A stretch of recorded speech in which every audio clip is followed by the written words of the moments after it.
California is a climate leader in the USA and recently has received worldwide attention for their recent Climate Accountability Package, a bill that is currently under review by the State Assembly. The Californian Climate Accountability Package is a group of 3 correlated but different bills, SB 253, SB 261 and SB 252. These bills work together to help improve corporate transparency and ensure that companies are doing their part to disclose their emissions to the public.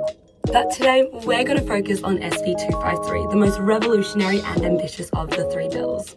Senate Bill 253 would require various public and private companies in California to report on their Scope 1, 2 and 3 emissions. And this would allow the entire company supply chain to be monitored, as the bill requires for these companies to report on all their greenhouse gas emissions.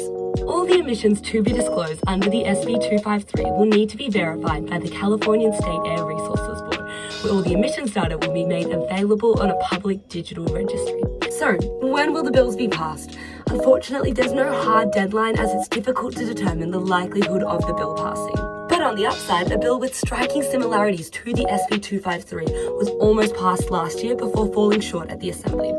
So if successful, the Climate Accountability Package could come into play as early as December 2024. So if you're interested in learning about how these bills may affect you, or you simply want to get ahead of the game and calculate your carbon emissions, make sure to schedule a call with one of Greenly's climate engagement managers today.